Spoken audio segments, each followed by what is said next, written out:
Welcome to Twists of Life, where every story has an unexpected turn. Stories of joy and sorrow, hope and redemption, just like the life we all live. Make yourself comfortable. It's time to begin.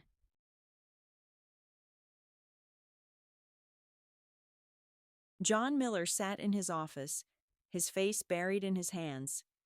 This day felt endless, steeped in bitterness and exhaustion. 2 decades, a full 20 years he had dedicated to his beloved profession. Surgery wasn't just a job, it was his very life. Since his youth, he had been driven by a dream to save human lives. So, when the question arose about his path after school, he applied to medical school without hesitation. The entrance exams came easily to John. He had always been a good student, especially in the natural sciences. His studies at the academy captivated him. With some inexplicable obsession, he plunged into anatomy, which for most of his classmates was a sheer nightmare. John grasped it intuitively. During his first practicals, he didn't faint at the sight of blood, diligently absorbing the knowledge of his mentors. They predicted a brilliant future for him. Few students showed such deep and sincere passion for the medical profession. It seemed that being a doctor for John wasn't just a choice, but a true calling. And so it turned out. After his internship, Miller was assigned to the regional hospital, a rare stroke of luck for a young specialist. From the very first days, John began to live up to the high title of doctor. He honed his skills. His hands were truly golden. The chief physician immediately noticed the young surgeon's talent. His colleagues were openly envious. Not yet 30, and he was already performing the most complex surgeries. The hospital staff was divided into 2 camps. Some admired Miller, dreaming of becoming like him, while others whispered about connections, devilish luck, and other dishonest means. But whatever the case, John moved rapidly from victory to victory. He was completely indifferent to what others thought. The only thing that mattered was human life. Miller's career rose steadily. In 20 years, he saved thousands of people, working almost without days off or vacations. The surgeon completely forgot about himself. He never started a family.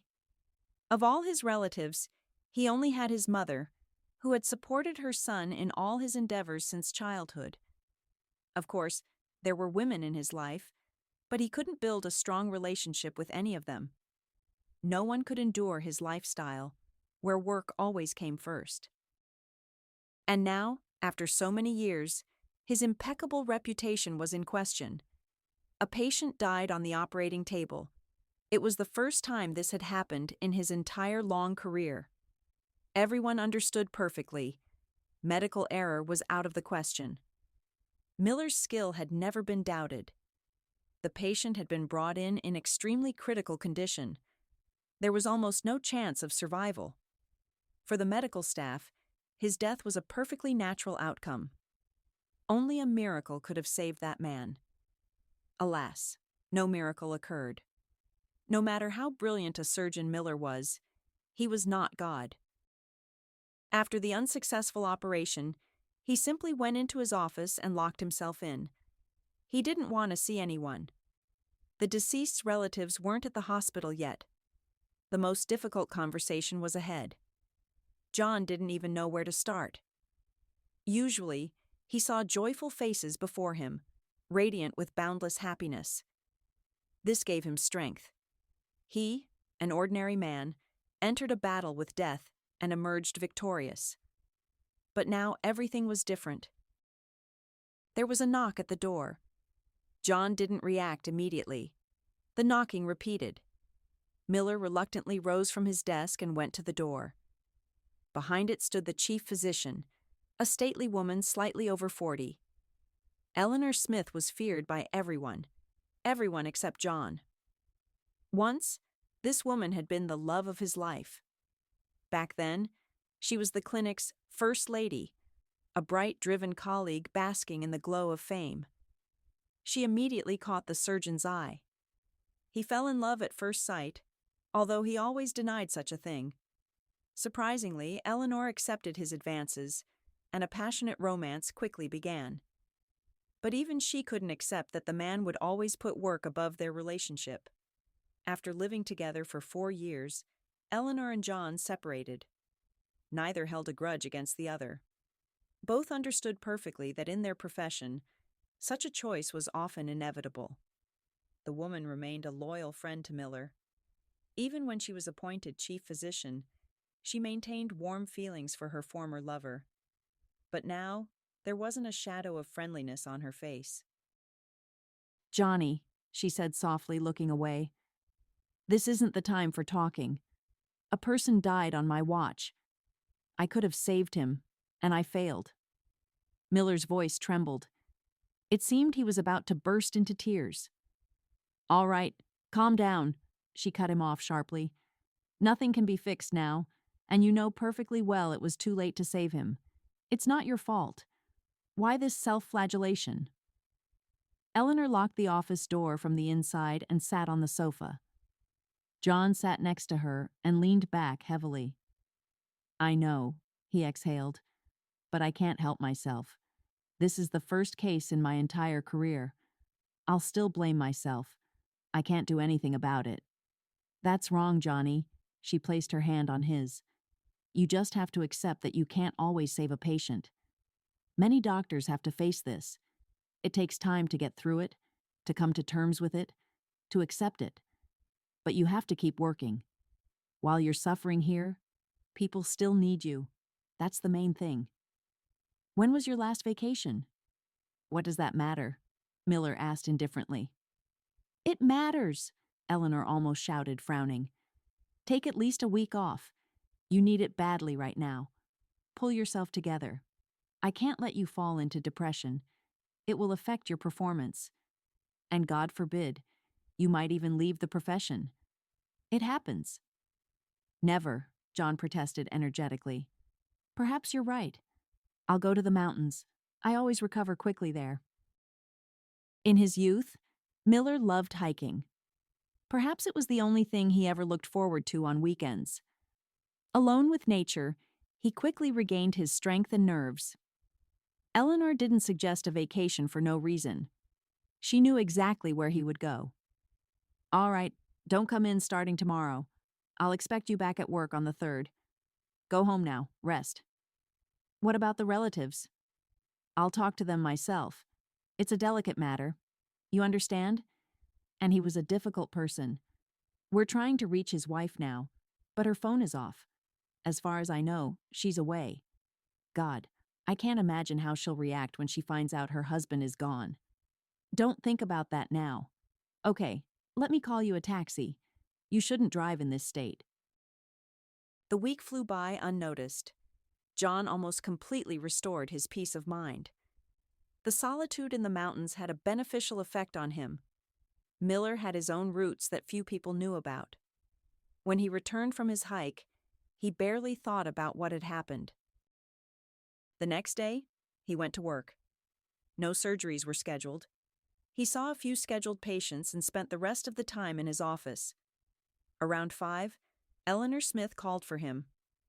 On the way, he thought about death. Why? Why are some people destined for a happy fate, while others are forced to fight for the right to live? Why did I choose this profession? Am I so vain that I dared to take on the right to fight death? I am just a human being. No, I mustn't think like that. If it weren't for people like me, chaos would reign in the world. Maybe Eleanor is right. I shouldn't blame myself for the inevitable. It's impossible to save everyone. What's the point of giving up now? I can still save thousands of lives. Miller stopped before the door to Smith's office. For some reason, he was afraid to enter. There was a bad feeling. "Eleanor Smith?" He peeked inside. "You called?" "Yes, come in." Eleanor was sitting at her desk. She looked tired. Her usual expression of confidence was gone. Instead of a strong woman, Miller saw before him someone who seemed like a defenseless girl who had recently been crying. The chief physician's eyes were red-rimmed. "What happened?" he asked, concerned. "John," the woman sighed. "I had a very difficult conversation this morning. Mr. Thompson's wife came by. That name, it struck a nerve," he said, surprised. "He passed away a week ago. She wasn't in the country. I had a lot to listen to." "Why didn't you call me earlier?" "I wanted to talk to her myself first, to understand how she would react to the news. But this woman, in short, she's demanding that I fire you." "On what grounds?" Miller exclaimed, outraged. "You yourself said it's not my fault." "We all understand that, Johnny. But I want to talk to her myself. How can I find her?" "It's pointless. You see, this Mr. Thompson was a difficult man. His wife will do everything to ruin your career. I explained everything to her. But this woman, she's convinced he could have been saved. You know yourself in such situations, it's very difficult to prove otherwise." "Nonsense. There was no medical error. I did everything possible. This man's condition was severely advanced. If he had sought help earlier, perhaps it could have been fixed. Now listen, I'm on your side. But you know yourself, whoever has the power is right. This woman has connections in the Ministry of Health. She is firmly determined to see this through. If I don't fire you now, heads will roll, including mine. I can't take that risk. You know I'll go to court. It's ridiculous to accuse me of incompetence when they let it get to this point themselves. That's your right. But right now, I'm sorry. I have to give in to her. I can't do otherwise, Johnny. Try to understand my position." John's face twisted into a grim smile. "What does it matter where her connections are? The truth is on our side. Alas, we live in a bureaucratic world. Here, the one who gets to the lawyers first is right. So what's the problem? I'll hire a lawyer right now. Listen to me, John. From my experience, the chances will be slim. It's your right to sue for wrongful dismissal. But right now, you need to do as I say. We don't need problems. To hell with all of you. Do what you want. I'm free."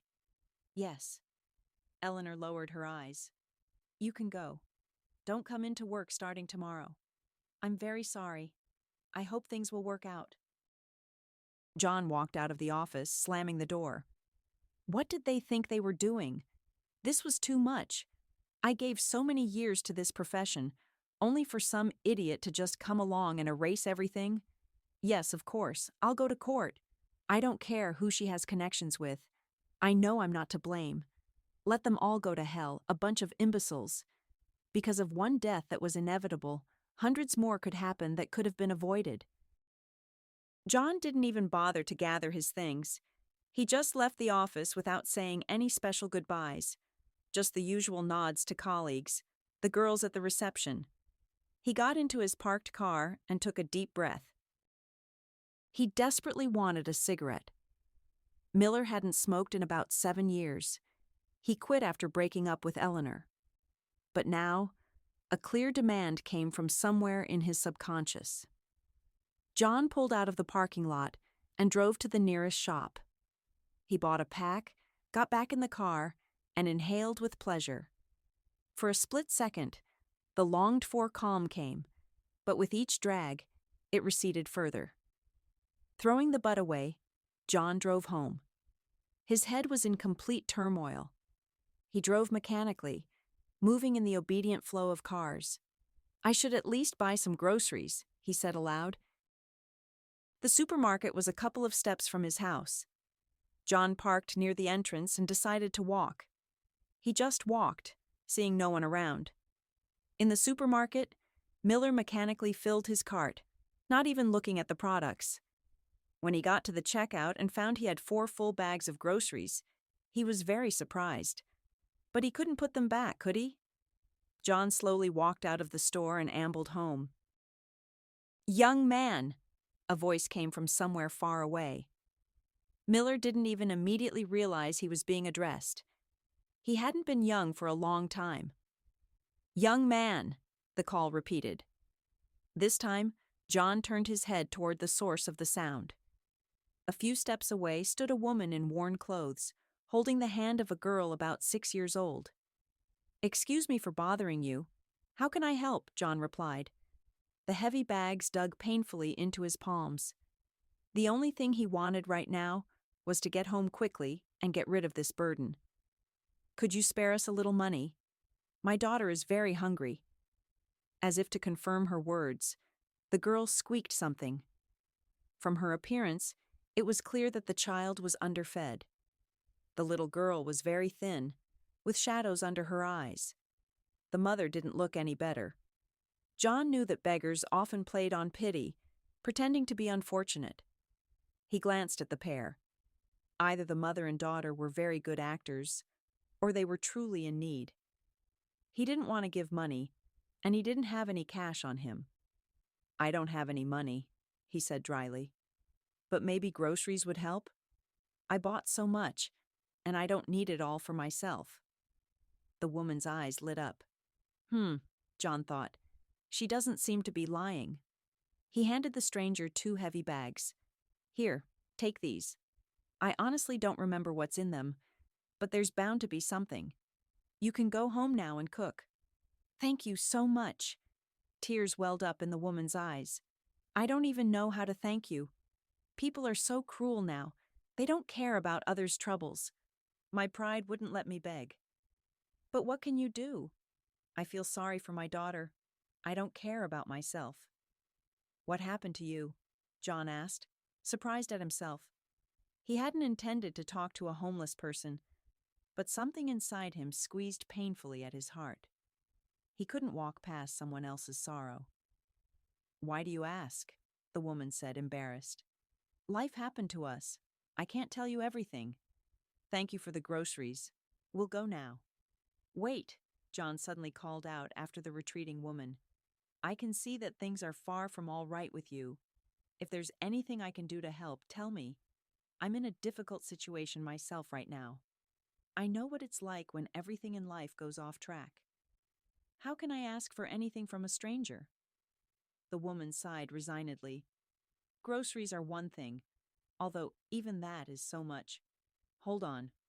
First, I offered to help myself. That's different. Second, if you're really in trouble, don't refuse. In a nutshell, briefly, Lily and I have nowhere to go. We've been living on the street for 2 weeks now." The woman shifted from foot to foot. John looked at the mother and daughter again. The woman didn't look like she drank. She was wearing dirty clothes, but they seemed decent. And her speech was clear. She didn't sound like some drunkard. The girl was very quiet, frightened, with huge eyes. "Okay," Miller looked around. "Let's do this. I live here, in the next building, just a couple of steps away. I live with my mother, but she's at the dacha right now. There's a free room. We'll go there, and you can tell me everything. You can stay with me for a while until you figure something out." "You?" The woman's eyes widened. The offer somewhat puzzled her. "You don't know us at all, and we don't know you. See? We're essentially in the same position. Don't be scared. There's a concierge in the building. She won't keep quiet if anything happens. Don't be afraid. Please. I just can't leave you and your daughter on the street now.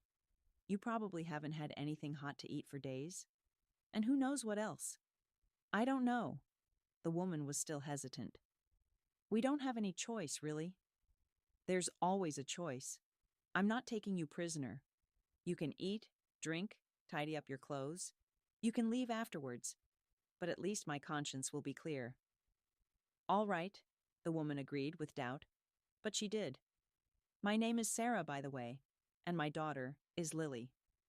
"John Andrew Miller," the man introduced himself. "You can just call me John and use you." John bustled in the kitchen while Sarah and her daughter tidied up in the bathroom. Margaret Victoria Miller, John's mother, was rarely in the city during the summer. She preferred to spend time at the dacha. Her son hadn't even had time to tell her anything. "I wonder what Mother would say if she were home right now," Miller thought. Would she scold me? No. I think she'd be worried herself. She's not the kind of person to abandon someone in trouble, even strangers. Miller had already finished preparing a stew when the guests finally appeared in the kitchen. Sarah and her daughter were wearing clothes John had prepared for them, old t-shirts and sweatpants. When Miller saw the transformed ladies, he was greatly surprised. Sarah looked significantly younger than he had thought when they met. She was a rather young woman, about 30, with long blonde hair and huge gray eyes. The girl was her exact miniature copy. Looking at them, one could only say that they hadn't eaten for a long time. Both were very thin. John didn't delay and invited them both to the table. "Well," he said, a little embarrassed, "enjoy your meal. I hope my cooking doesn't disappoint you. I made stew, but eat slowly, or your stomachs might hurt." Sarah and Lily began to eat. The girl was shy at first, but her mother reassured her. When dinner was finished, John served tea.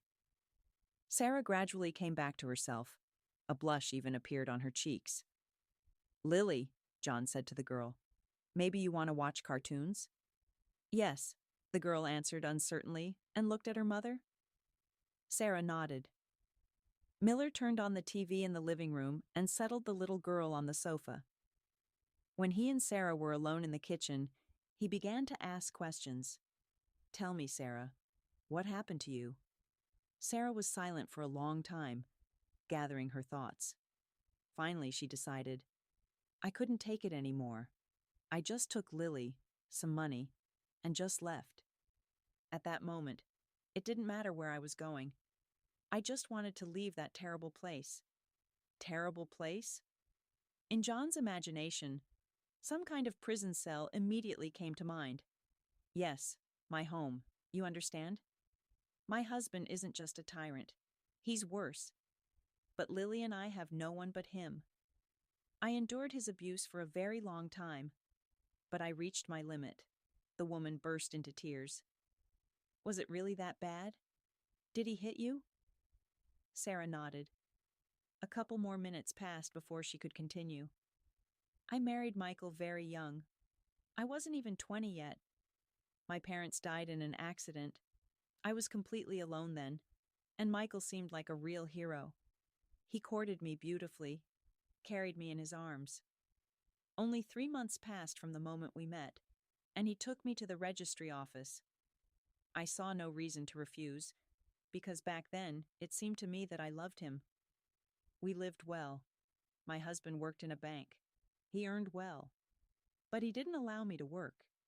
In his opinion, a wife should take care of the household and children. I didn't particularly protest, although even then I should have wondered what kind of person he was.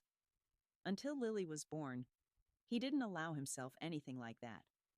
Of course, he would show his temper sometimes, argue. He didn't let me go anywhere from the house. I had to stop communicating with all my friends. For 5 years I couldn't get pregnant, which made Michael incredibly angry. He accused me of infertility, of being inadequate as a woman. And then suddenly I found out I was going to be a mother. I don't even know how it happened. I didn't get examined anywhere specifically. God just sent the child. Throughout the pregnancy, Michael literally glowed with happiness. He really wanted a son. At the same time, he didn't allow me to find out the baby's gender beforehand. He just believed. That was it. And then a girl was born. Yes, John sighed. Yes, Sarah nodded. And from that moment on, it was as if he was replaced. He literally hated me and Lily.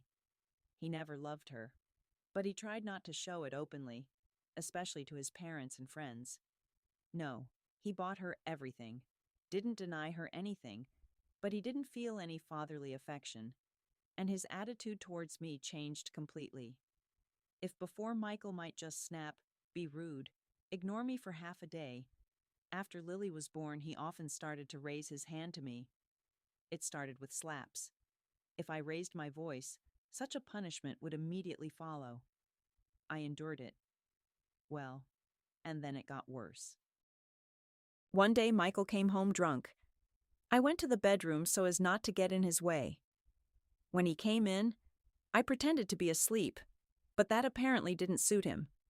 He started waking me up. He beat me very badly. It was simply unbearable pain. I screamed. Lily woke up. Even the neighbors knocked on the door. There was blood everywhere. But Michael, he has connections everywhere. He quickly hushed it up, threatened to kill me if I reported it to the police. I was a fool. I shouldn't have listened to him then. I shouldn't have been afraid. And what would I have said to the police? That my husband beats me? People live like that. In the end, this habit became systematic for my husband. He started getting drunk often after work, and inevitable beatings followed. I had nowhere to go. I was afraid to go to the police. Did he hit you every day? No, not every day. When he came back sober, he pretended nothing had happened, even tried to show some signs of attention, took me to different places. He also hit me in such a way that the marks were only on my body. He understood that a bruised face would attract attention, and it wasn't fitting for him to have a wife like that. His parents and our friends often came to visit. What about his parents? Didn't they even suspect? Of course they suspected. When I told my mother-in-law, she just laughed at me, told me not to dare slander her son. When I showed her the bruises, she said, "You're running around God knows where with men. They give you bruises, and you're pretending to be a saint." But what men? I never had anyone but Michael. And my father-in-law. He even felt sorry for me. But he said, "You are a wife. You must endure it. That's all." Can you imagine?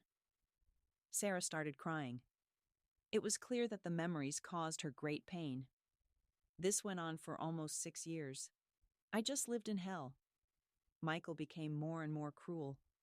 A real nightmare happened when Lily was taken by her grandparents. He kept me on a leash all weekend. I don't want to describe all the details to you. It went on endlessly. The last time, he surpassed himself. I needed to go to the hospital, but he ordered me not to go. When Michael saw that I was covered in blood, he finally took pity, and they took me away. It turned out I had a miscarriage. I begged the doctor not to tell my husband about it.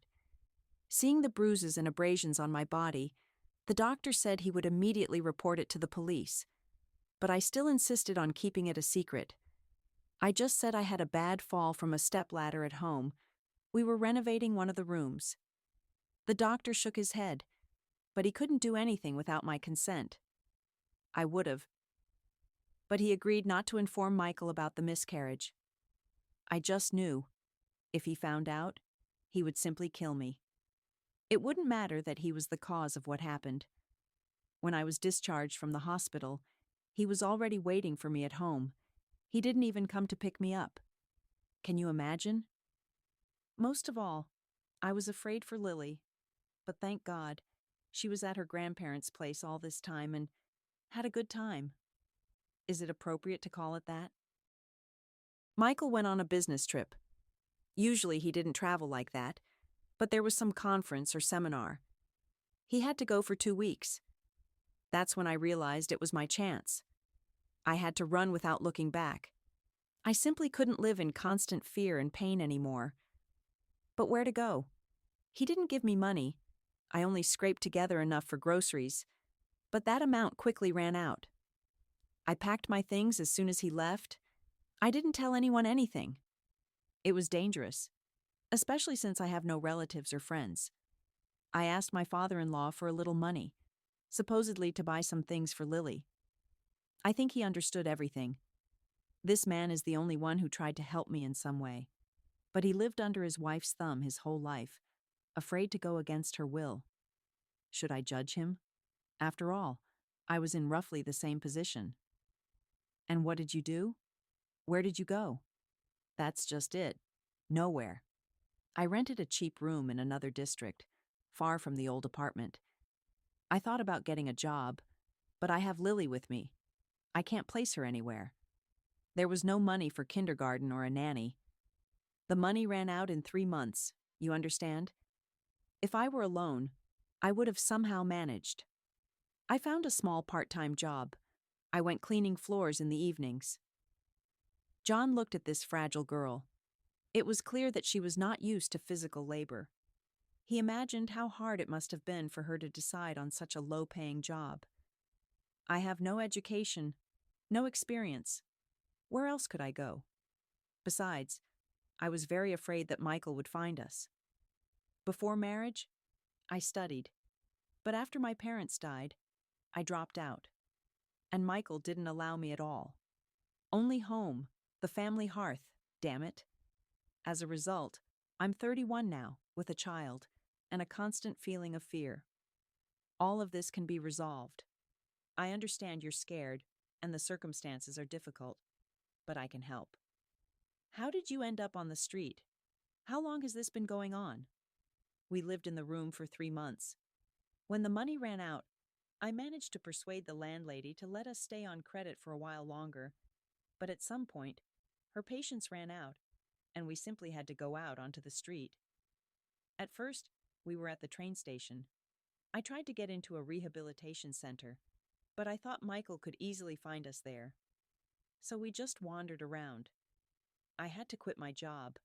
There was nowhere to leave Lily. And then I had to swallow my pride and start begging. I knew it was the end, but there was still hope for a miracle. And here it is. Sarah tried to smile but started crying again. John put his arm around her shoulders and tried to comfort her. Sarah, listen. I won't promise anything, but I think I can help. Stay with me for now. Mother will come back from the dacha soon, of course, but she's an understanding woman. She won't kick you out onto the street. I have a friend. He has a private clinic.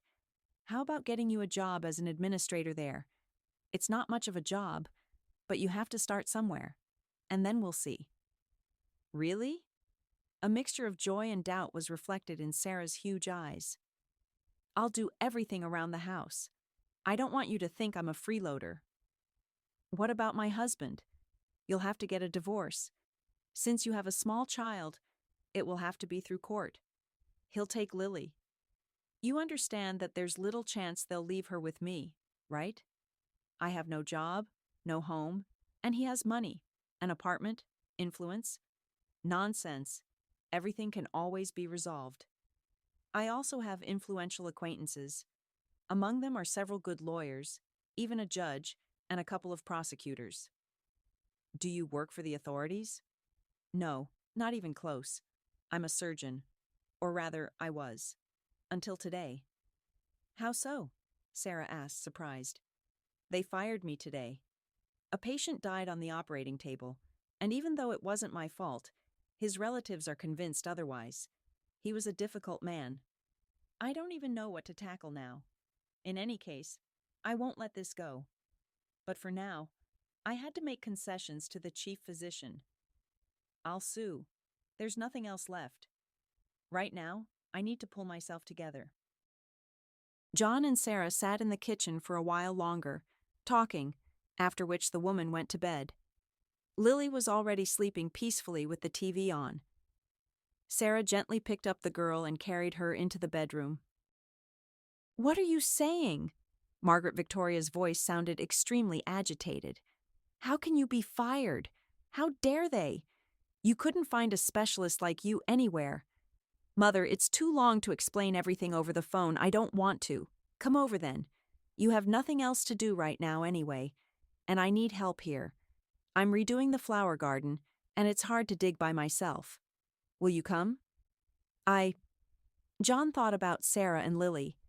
It felt awkward to leave them, and in principle, it was probably dangerous to leave a stranger alone in the apartment. Her story, of course, didn't raise doubts, but anything can happen in life. Refusing, the idea of taking Sarah and the little girl with him was also out of the question. All right, I'll come then, closer to evening. I need to finish a few more things. I'll be waiting, son. You didn't do anything foolish there, did you? Mother, stop it. Okay, see you later. Miller hung up. He had just woken up. The conversation with his mother had fully roused him. I'll have to go. All right. I'll hope for Sarah's decency. I feel like she's not the kind of person to repay kindness with malice. John went into the kitchen. To his surprise, Sarah was already busy with housework. She had managed to clean up and prepare breakfast.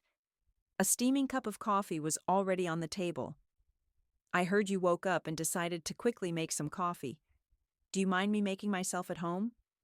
Of course, Miller smiled. Make yourself at home. Honestly, I didn't expect breakfast. How else? I did it automatically for so many years. And here, for the first time, with pleasure. I just don't know if you eat scrambled eggs and all that. John looked with surprise at the set table. Sarah had managed to cook not just scrambled eggs. On a plate was a huge steaming pile of serniki, cottage cheese pancakes. He hadn't have seen anything like it since childhood. Wow, serniki! I haven't eaten them in ages, and they're exactly like my father used to make. I never saw Margaret Victoria make serniki like this. It was his signature dish.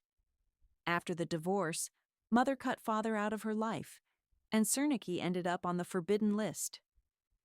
John ate the contents of the plates with appetite. By the way, I also got the recipe from my father. Apparently, some men have the same weaknesses. Father often made them, and then I learned. What a coincidence, he said, interested. Has she been up long? I gave her a pencil and paper. She's drawing. My daughter loves it. Then we need to urgently buy her some art supplies. I'm going downtown now, so I'll look for something. Great, Sarah genuinely rejoiced. Maybe you need something too? We could go together? Sarah hesitated. I don't want to go out unnecessarily. Okay, I understand. No problem. Just tell me what to buy, and I'll bring it. As you can see, I don't have many women's things. Nothing is needed, thank you, the girl replied modestly. Well, suit yourself. Miller shook his head. You're being shy for no reason. I'm not shy, Sarah blushed. I just don't know what I need. You have such a house. It seems like everything is here.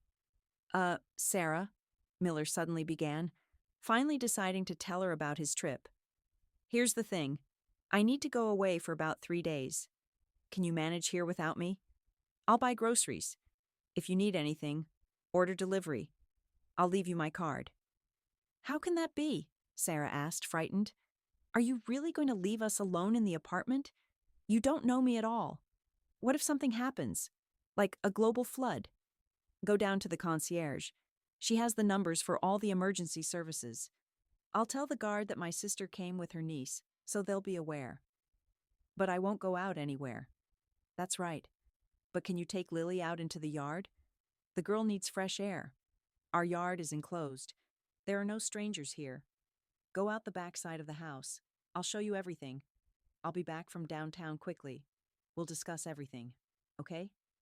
Sarah stood by the stove, completely bewildered. She hadn't expected this amazing man to show her such trust. John arrived in Coladino in the evening. The Dacha village wasn't far from the city, but the roads were jammed with cars. His mother met him in the garden. The Miller's dacha was located in a picturesque spot, surrounded by forest on 2 sides. John loved these pine trees, the air filled with the scent of resin and needles. The vegetable garden occupied a small plot. Margaret Victoria's main pride wasn't the vegetable beds at all. Flower gardens were everywhere, already fragrant with hundreds of shades. Margaret Victoria knew some secret, the neighbors thought, gasping and exclaiming at her luxurious flower beds. But the woman herself claimed that her only fertilizer was love. John talked with his mother. This woman had long since passed 70, but that didn't prevent her from looking great and being active. When his father left, this woman was left alone with a 7-year-old son.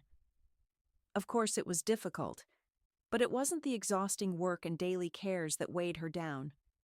On the contrary, physical labor helped Margaret Victoria not to think about her ex-husband. Robert was dearly loved by her. Margaret tried to please her husband in everything, managed the household, raised her son, went to work, and took care of herself. But one day John had just started first grade. Robert came home from work and simply started packing his things. Margaret thought her husband was going on a business trip, but he took her hand and, looking her straight in the eyes, told her that he had fallen in love with another woman. What Margaret heard seemed to her like a silly joke. Robert was explaining something, but the words didn't even reach Margaret. When the door closed behind her husband, she finally came to her senses. At first, she tried to win him back, even track down where Robert was living now. She saw that woman. From the outside, the couple seemed happy. That's when Margaret realized that her husband had left for good. She didn't make a scene, but simply erased him from her life. One day, Robert came to see his son. Then Margaret told him everything she felt and asked him not to appear again. Since he had chosen another life, he shouldn't remember the old one. Robert understood everything. John never saw him again. When Robert died, John wasn't informed. Miller didn't particularly grieve. He barely remembered Robert. His mother convinced him that this man wasn't worthy of being called a father. Johnny! Margaret Victoria exclaimed joyfully. I'm so happy to see you. How are you? Come inside quickly. Tell me what happened. Mother, I honestly don't even want to explain all this. It's a bad situation. I'm going to sue. John told his mother everything. The woman listened in silence, only occasionally shaking her head. How could Eleanor allow such a thing? I just don't understand. Mother, don't worry about it. It's definitely not your problem. How is it not mine? Margaret Victoria threw up her hands. You're my son. I know how hard you worked, and now the work of your life is just being ruined. It's not right. What right are you talking about? In this world, money and connections decide everything. If that's the case, then I won't give up either. And I have those connections. I've saved the lives of many influential people. I think many will gladly agree to help me. That's right. Okay, you'll rest a little now, and then, who knows, you'll tackle the case with renewed energy. If only you'd settle down your personal life. Mother! Miller looked at her sternly. How many times have we talked about this? Family isn't for me. And the fact that I'm unemployed now is no reason to think otherwise. It's temporary. I just want grandchildren, his mother sighed. I'm not young anymore. Time is running out. And I won't get to Nyanchitsa, nurse cuddle, them. Don't be sad, John hugged Margaret Victoria. Grandchildren aren't everything. Look how well you've done. The flower gardens are beyond praise this year. The neighbors are probably all green with envy. Oh, don't talk about it. I want to do more. On that plot, the woman pointed her hand somewhere in an indefinite direction. Will you help me dig there a little? We just need to dismantle the old shed. It spoils the whole view. That's what I came for, Miller laughed. Well, give me a crowbar and a shovel. I'll start right now. Are you crazy? It's already night. We'll start in the morning. Let's go. I'll feed you some pies, your favorites, with green onions. They settled in the summer kitchen. John listened to the chirping of crickets and admired the sunset sky. It's good here, he thought. Maybe I should drop everything, move to the countryside, take up farming. I've saved enough money. What do I need so much for? Being alone? And medicine.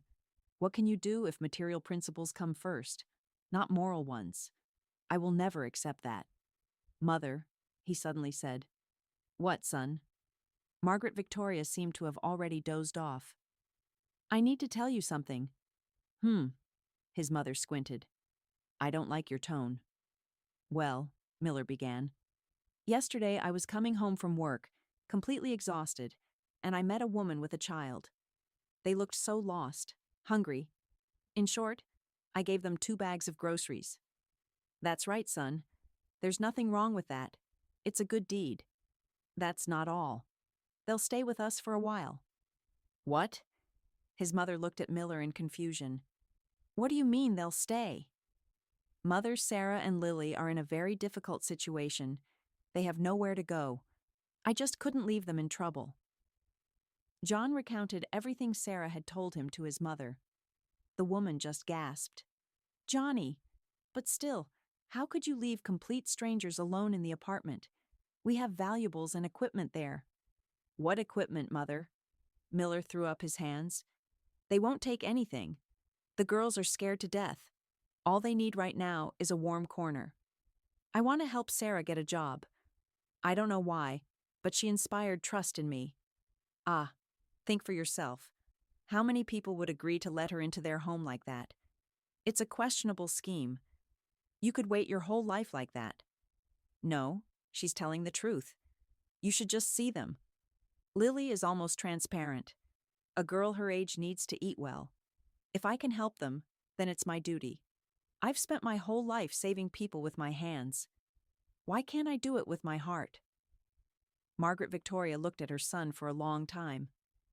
Doubt was in her eyes, but she was still proud that she had raised such a person. Trust, but verify, she finally said. When you get back, try to find out something about this woman. 3 days flew by unnoticed. Miller finished all the necessary work at the dacha and was getting ready to go back to the city. Margaret Victoria asked to go with him, but the man refused. He needed to prepare Sarah for his mother's arrival. At the same time, he wanted to make sure that the woman had lived up to his expectations. Mother, maybe I'll bring them here instead. Lily will really like it here. And Sarah? She's not afraid of physical work. She'll help you around the house. Oh, son, I don't even know. All right, you've always been a smart boy. I hope you haven't made a mistake this time. Bring them, and we'll see what kind of people they are. I'm glad Mother gave in, John thought. This woman was hard to argue with, but no matter how you look at it, she was a good person. Gathering his things, he drove home. The journey didn't take long. Few people returned to the city on weekdays. When Miller pulled up to the house, he looked at the windows for a long time. Nothing indicated the presence of occupants in the apartment. For a moment, he was even scared. Had Sarah run away? The door was locked from the inside. He rang the doorbell. After a few seconds, Sarah opened it. She looked happy.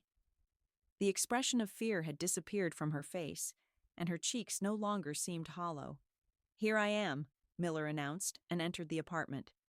How are you doing? Lily ran out to meet him. She stopped in the doorway and looked at Miller with interest with her huge eyes. Everything's fine, Sarah smiled. We're drawing. Thank you so much for the paints. I've never seen Lily so happy. Is that so? Let's see your masterpieces then. I'll go make some tea. Let me do it, Sarah offered. By the way, I've already made lunch. Wow, Miller exclaimed, sniffing the air. I can smell something so delicious. Then let's go to the kitchen quickly. I wouldn't refuse a treat after an early breakfast. Lily ran off to the room and soon returned, carrying a whole stack of drawings. While Sarah set the table, the girl showed Miller her masterpieces.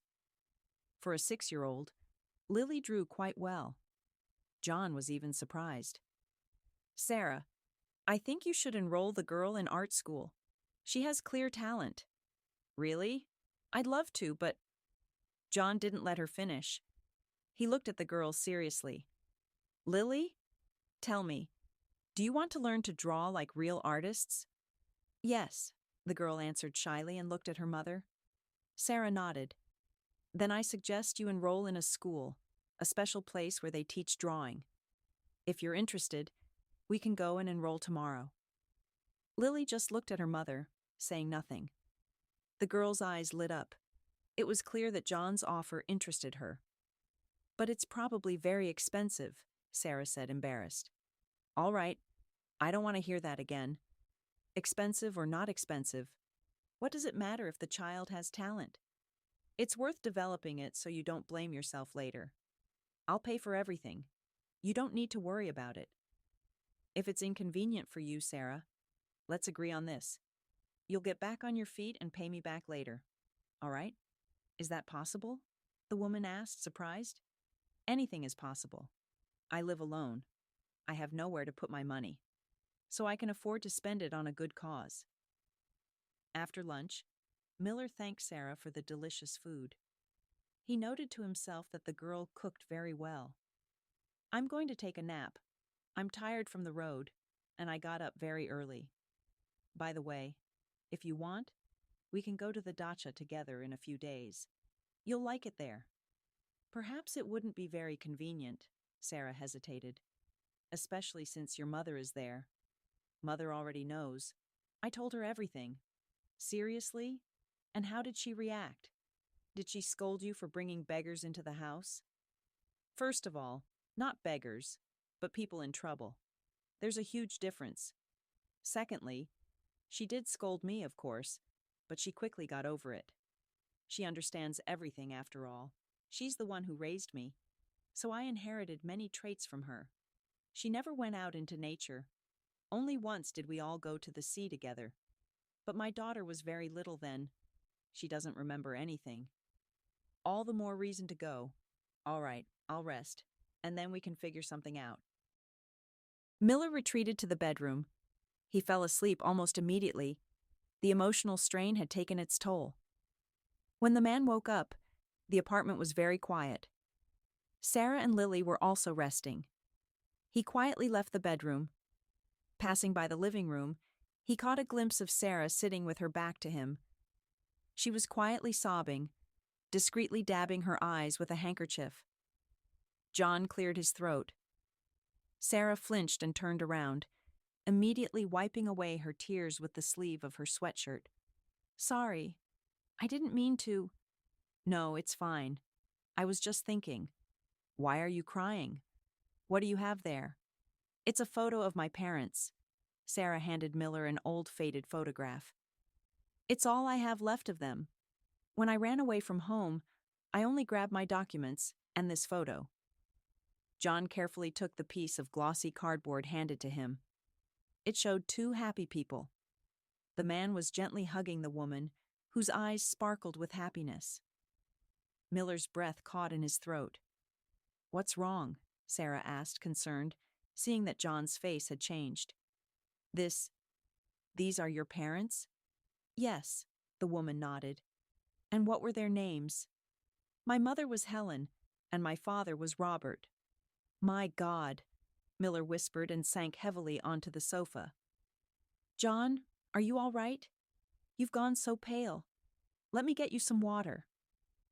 Without waiting for an answer, Sarah jumped up from the living room and returned a few seconds later with a glass of water. Miller drank it greedily. Thank you, he mumbled. You scared me so much. Is it your blood pressure? My mother-in-law would also suddenly go pale and faint. She had low blood pressure. No, Sarah, it's not my blood pressure. Wait, I need to process this information. What information? The woman asked, surprised. Did my parents upset you somehow? Not just upset me, Sarah. You'll understand everything now. Miller abruptly stood up from the sofa and went to the large dresser.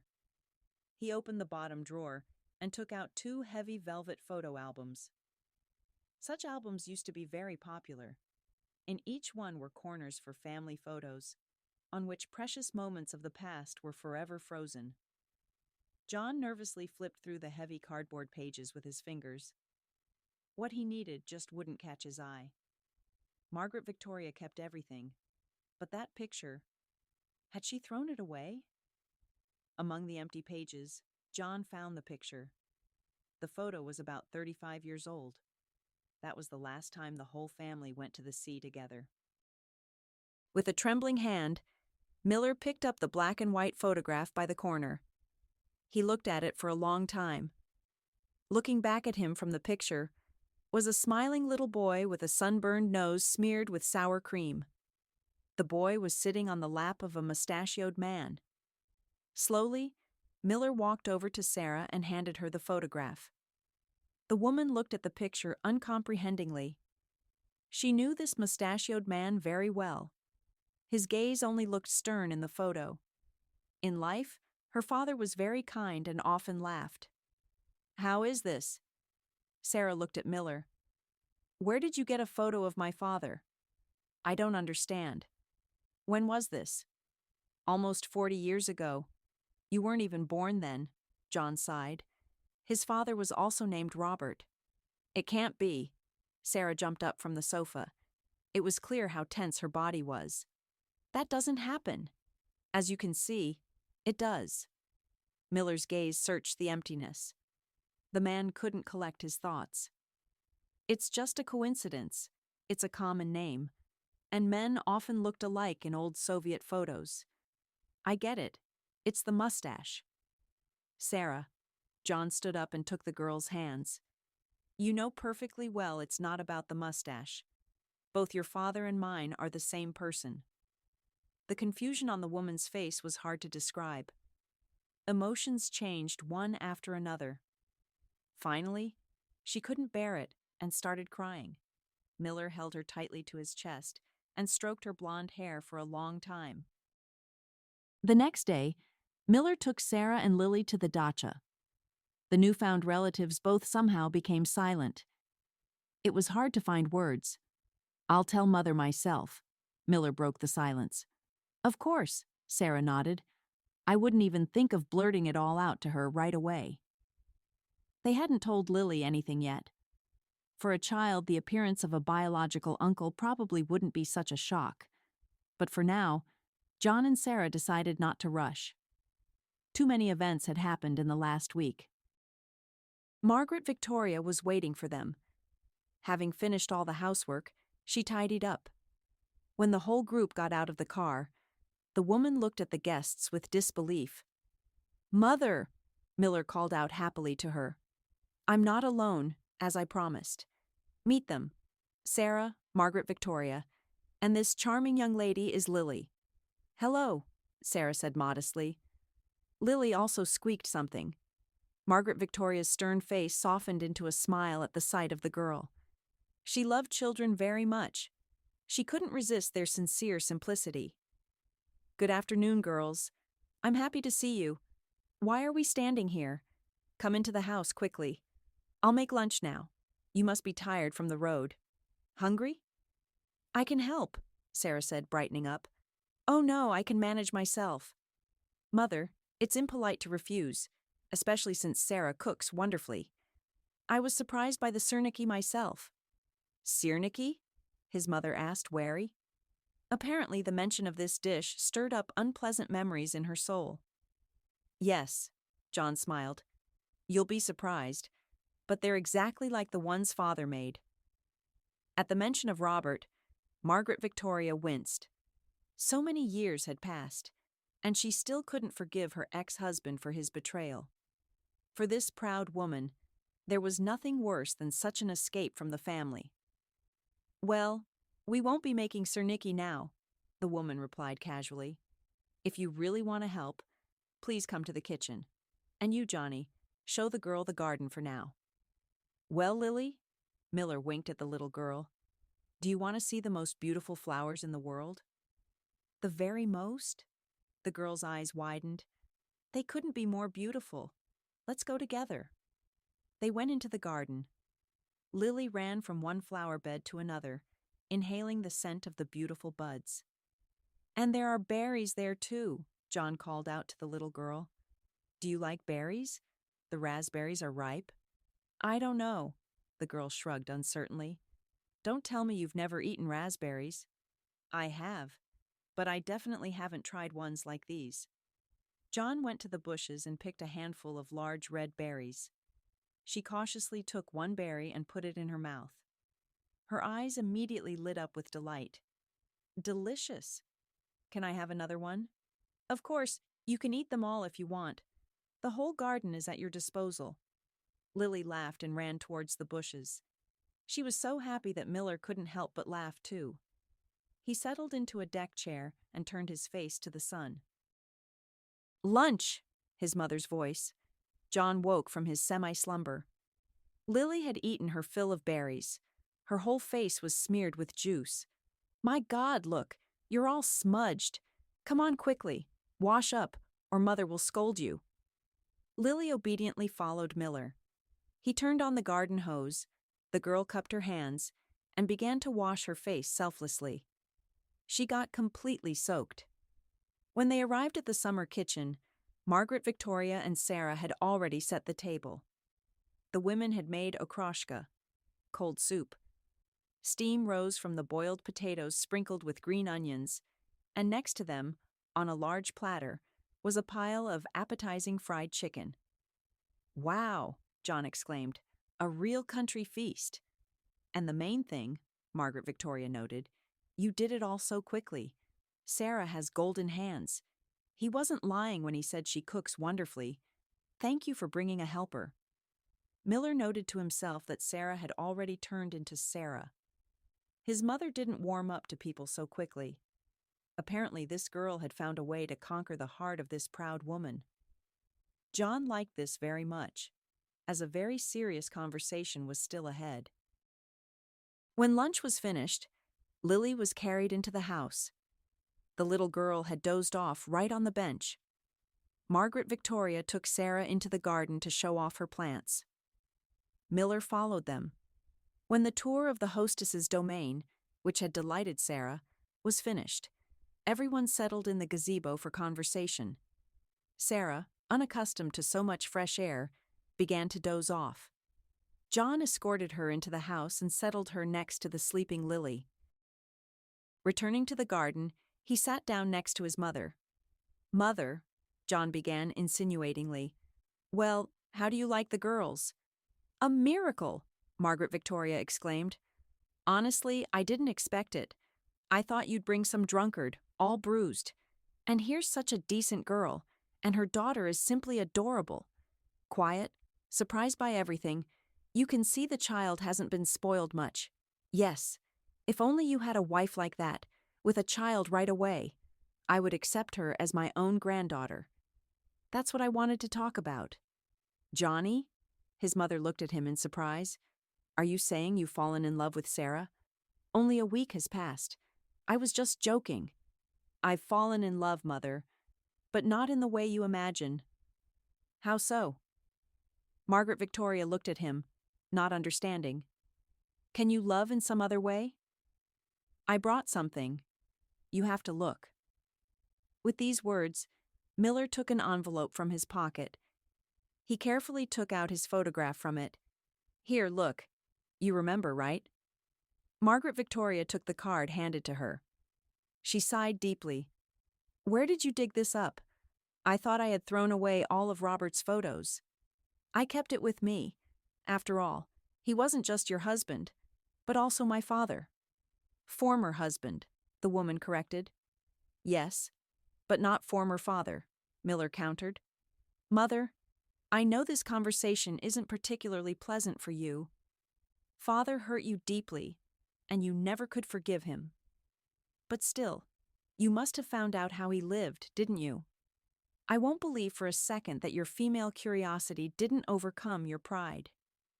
You're right, Johnny, his mother sighed deeply. However it was, I always loved your father. He hurt me badly, and perhaps I was wrong not to let you communicate. But he suffered greatly. I didn't even accept money from him, although life wasn't easy for me. Pride is to blame for everything. You can't get rid of it. I know he found happiness with his Helen. There was nothing left for me but to accept it. What was the point of making scenes, trying to get him back with threats or deceit? We wouldn't have built happiness on that anyway. And then he had a daughter. All the more reason for me to stay out of their lives? So I forgot, and I instilled the same in you. And then, that accident. I didn't even tell you. Robert and his wife were returning from some celebration. Their neighbor told me about it. I went to the funeral. You didn't even tell me. What was there to tell? How a drunk man in a Volga crashed into them? There's no point discussing it now. I made many mistakes. But I had the right to know. He was still my father. Robert died instantly. Margaret Victoria continued sighing. And they tried to revive Helen, but nothing worked. By the way, she was operated on at your hospital, but you were just starting out then. I don't even know who the surgeon was. She didn't survive. They had a daughter left. I don't even know where she is now. She's about 10 years younger than you. I only saw her briefly at the funeral. She was blonde, ash blonde, just like your Sarah. Very similar. Mother, Miller gathered his thoughts. Sarah is my sister. What? Margaret Victoria tensed up in surprise. It can't be. She looks similar, of course, but you shouldn't jump to such a conclusion just based on my story. Where did you even get that idea? John took the second photograph from the envelope and gave it to his mother. I saw this picture in Sarah's hands when I came home. These are her parents. I was paralyzed at first when I saw Father, and then I showed her that other photo. Are you saying that? Yes, there can be no doubt. Sarah is Father's daughter from his second marriage. Therefore, she is my sister. But this is simply incredible. Can you imagine how small your chances were of meeting, especially under the circumstances you described? There are no accidents, Mother. Miller hugged her. Apparently, someone from above decided that relatives should be together. They've had enough suffering. Now everything will be all right. With Lily, you want to Nyanchitsa, nurse cuddle her, don't you? Granddaughter, mother, granddaughter. Everything you wanted. But no need to wake her. There's time. Margaret Victoria hugged her son and looked at the windows of her old dacha, at the room where the mother and daughter were now sleeping peacefully. A blissful smile played on her face,